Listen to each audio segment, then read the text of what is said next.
Pan card, जिसका पूरा नाम परमानेंट अकाउंट नंबर है, एक बहुत ही महत्वपूर्ण दस्तावेज है। यह 10 अंकों का एक यूनिक अल्फान्यूमेरिक कोड होता है। इसे भारत का आयकर विभाग जारी करता है। यह कार्ड आपकी वित्तीय पहचान के रूप में काम करता है। हर व्यक्ति का पैन नंबर अलग होता है और यह जीवन भर के लिए वैध रहता है। यह आपकी वित्तीय गतिविधियों पर नजर रखने में सरकार की मदद करता है। यह सिर्फ एक कार्ड नहीं, बल्कि आपके सभी वित्तीय लेन देनों की एक कुंजी है। इसलिए हर कमाने वाले व्यक्ति के पास पैन कार्ड होना बहुत जरूरी है। पैन कार्ड की जरूरत कई जगहों पर पड़ती है। अगर आप इनकम टैक्स रिटर्न फाइल करना चाहते हैं तो पैन कार्ड अनिवार्य है। इसके बिना आप अपना टैक्स रिटर्न नहीं भर सकते। बैंक में खाता खोलने के लिए भी पैन कार्ड की जरूरत होती है। अगर आप एक बार में 50,000 रुपये से ज्यादा जमा या निकाल रहे हैं तो बैंक आपसे पैन कार्ड की जानकारी मांगता है। यह नियम वित्तीय लेन देन में पारदर्शिता बनाए रखने के लिए बनाया गया है। यह काले धन को रोकने में भी एक महत्वपूर्ण भूमिका निभाता है। इसके अलावा प्रॉपर्टी खरीदने या बेचने के लिए भी पैन कार्ड बहुत जरूरी है। अगर आप कोई वाहन खरीद रहे हैं तब भी आपको पैन कार्ड दिखाना पड़ सकता है। शेयर बाजार में निवेश करने, म्यूचुअल फंड खरीदने या डीमैट अकाउंट खोलने के लिए भी पैन कार्ड अनिवार्य है। यहां तक कि अगर आप विदेश यात्रा के लिए बड़ी रकम का भुगतान कर रहे हैं तो भी पैन कार्ड की जानकारी देनी पड़ सकती है। यह आपके हर बड़े वित्तीय कदम का एक अभिन्न हिस्सा बन चुका है। संक्षेप में कहें तो पैन कार्ड आपकी वित्तीय दुनिया का पासपोर्ट है। यह न केवल टैक्स संबंधी मामलों के लिए जरूरी है, बल्कि आपकी पहचान के एक मजबूत प्रमाण के रूप में भी काम करता है। चाहे आप नौकरी करते हो, अपना व्यवसाय चलाते हो या एक छात्र हो जो भविष्य में निवेश करना चाहता है, पैन कार्ड बनवाना आपके लिए एक समझदारी भरा कदम है। यह आपको वित्तीय रूप से जिम्मेदार नागरिक बनाता है और कई सरकारी योजनाओं का लाभ उठाने में भी मदद करता है। पैन कार्ड बनवाने के लिए आप 2 तरीकों का इस्तेमाल कर सकते हैं, ऑनलाइन और ऑफलाइन। ऑनलाइन तरीका सबसे आसान और तेज माना जाता है। इसके लिए आपको NSDL, जो अब प्रोटीन कहलाता है, या UTI ITSL की वेबसाइट पर जाना होगा। वहां आपको न्यू पैन कार्ड के लिए फॉर्म 49A भरना होगा। ये फॉर्म भारतीय नागरिकों के लिए होता है। फॉर्म में आपको अपनी सभी व्यक्तिगत जानकारी जैसे नाम, पता, जन्मतिथि और मोबाइल नंबर ध्यान से भरना होगा। गलती होने पर आवेदन रद्द हो सकता है, इसलिए हर जानकारी को दोबारा जांच लें। ऑनलाइन फॉर्म भरने के बाद आपको अपने दस्तावेज अपलोड करने होंगे। इसमें आपका पहचान पत्र, पते का प्रमाण और जन्मतिथि का प्रमाण शामिल है। आप आधार कार्ड का उपयोग करके eKYC भी कर सकते हैं, जिससे यह प्रक्रिया और भी आसान हो जाती है। eKYC में आपके आधार की जानकारी अपने आप ले ली जाती है और आपको कोई दस्तावेज अपलोड नहीं करना पड़ता। इसके बाद आपको आवेदन शुल्क का भुगतान करना होगा, जो आप क्रेडिट कार्ड, डेबिट कार्ड या नेट बैंकिंग से कर सकते हैं।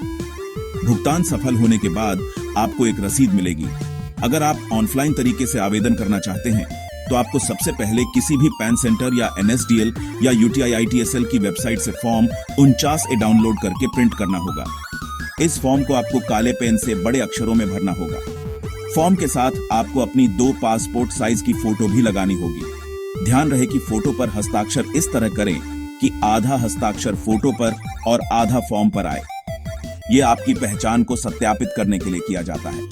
फॉर्म भरने और फोटो चिपकाने के बाद आपको अपने सभी जरूरी दस्तावेजों की फोटोकॉपी फॉर्म के साथ संलग्न करनी होगी। इन दस्तावेजों में पहचान पत्र, पते का प्रमाण और जन्मतिथि का प्रमाण शामिल है। इसके बाद आपको भरे हुए फॉर्म और दस्तावेजों को अपने नजदीकी पैन सेंटर पर जमा करना होगा। वहां आपको आवेदन शुल्क का भुगतान नकद या डिमांड ड्राफ्ट के माध्यम से करना होगा। जमा करने के बाद आपको एक रसीद मिलेगी, जिसे आपको संभाल कर रखना चाहिए। इस रसीद नंबर से आप अपने आवेदन की स्थिति को ट्रैक कर सकते हैं। पैन कार्ड के लिए आवेदन करते समय आपको 3 तरह के दस्तावेजों की जरूरत पड़ती है। पहला है पहचान का प्रमाण। इसके लिए आप कई दस्तावेजों में से कोई एक दे सकते हैं। सबसे आम और आसान विकल्प आधार कार्ड है। इसके अलावा आप voter ID card, driving licence या पासपोर्ट का भी इस्तेमाल कर सकते हैं। अगर आपके पास सरकार द्वारा जारी कोई अन्य फोटो पहचान पत्र है, जैसे राशन कार्ड जिसमें आपकी फोटो लगी हो, तो वह भी मान्य हो सकता है। सुनिश्चित करें कि दस्तावेज पर आपका नाम और फोटो साफ साफ दिख रहा हो। दूसरा महत्वपूर्ण दस्तावेज है पते का प्रमाण। इसके लिए भी आधार कार्ड एक बहुत अच्छा विकल्प है। अगर आधार कार्ड पर आपका वर्तमान पता है तो आप इसका इस्तेमाल कर सकते हैं। इसके अलावा आप अपना voter ID card, driving licence या पासपोर्ट भी जमा कर सकते हैं। अगर आपके पास ये नहीं है तो आप पिछले 3 महीने का बिजली का बिल, पानी का बिल या लैंडलाइन टेलीफोन बिल भी दे सकते हैं। बैंक खाते की पासबुक की कॉपी जिस पर आपका पता लिखा हो भी पते के प्रमाण के रूप में स्वीकार की जाती है। तीसरा और आखिरी दस्तावेज है जन्मतिथि का प्रमाण। इसके लिए सबसे बेहतर दस्तावेज आपका जन्म प्रमाण पत्र है, जो नगर पालिका या किसी अन्य सरकारी प्राधिकरण द्वारा जारी किया गया हो। अगर आपके पास जन्म प्रमाण पत्र नहीं है तो आप अपनी 10वीं कक्षा की मार्कशीट या सर्टिफिकेट भी दे सकते हैं जिसमें आपकी जन्मतिथि लिखी हो। पासपोर्ट और ड्राइविंग लाइसेंस भी जन्मतिथि के प्रमाण के रूप में काम करते हैं। आधार कार्ड भी अब जन्मतिथि के प्रमाण के तौर पर स्वीकार किया जाता है, बशर्ते उस पर पूरी जन्मतिथि लिखी हो। यह ध्यान रखना बहुत जरूरी है कि आप जो भी दस्तावेज जमा कर रहे हैं उन पर आपका नाम और अन्य जानकारी आवेदन फॉर्म में भरी गई जानकारी से पूरी तरह मेल खानी चाहिए।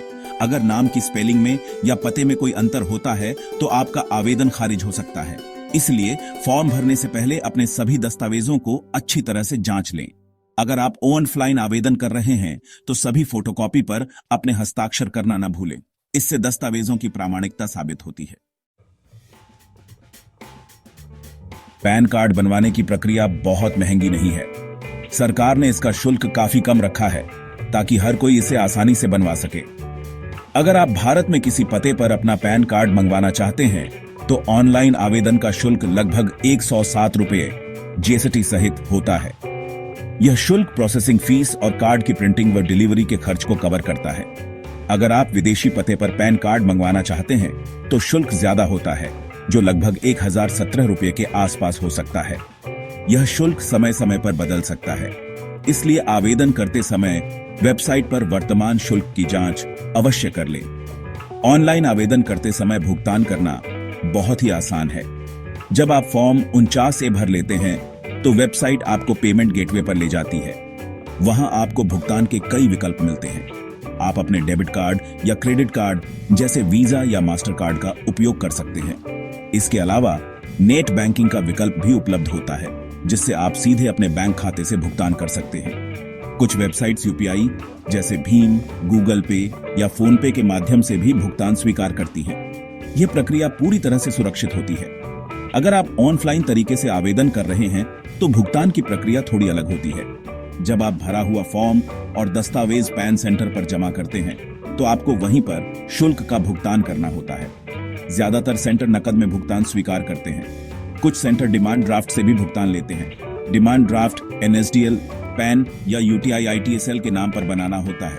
यह इस बात पर निर्भर करता है कि आप किस एजेंसी के माध्यम से आवेदन कर रहे हैं।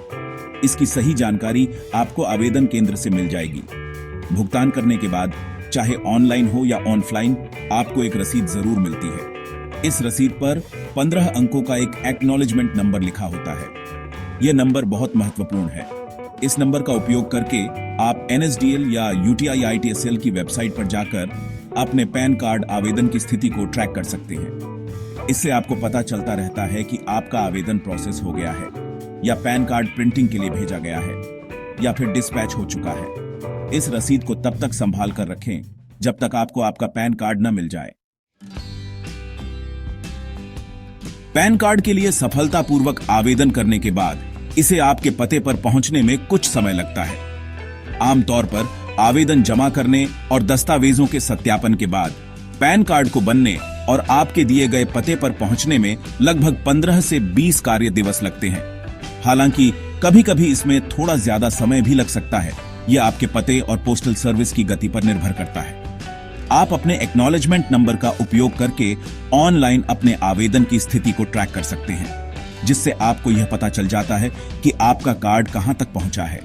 आजकल एक बहुत अच्छी सुविधा उपलब्ध है जिसे ई पैन कहते हैं। जब आपका पैन कार्ड बन जाता है तो फिजिकल कार्ड आपके घर पहुंचने से पहले ही आयकर विभाग आपके रजिस्टर्ड ईमेल आईडी पर पैन कार्ड की एक डिजिटल कॉपी भेज देता है।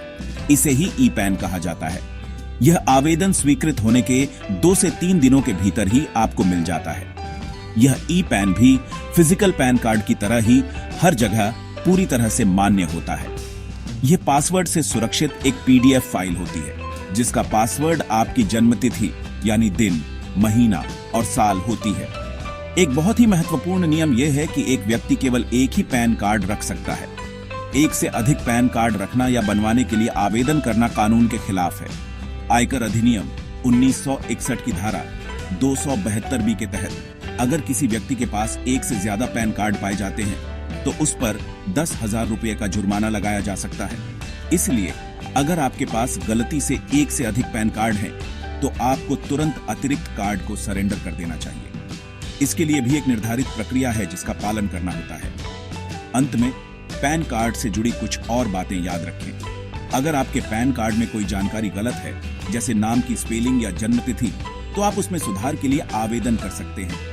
इसके लिए नया पैन कार्ड या और पैन डेटा में बदलाव या सुधार के लिए अनुरोध फॉर्म भरना होता है। इसी तरह अगर आपका पैन कार्ड खो जाता है या खराब हो जाता है तो आप डुप्लीकेट पैन कार्ड के लिए भी आवेदन कर सकते हैं। अपनी पैन जानकारी को हमेशा सुरक्षित रखें और इसे किसी भी अनजान व्यक्ति के साथ साझा न करें ताकि इसका कोई दुरुपयोग न हो सके।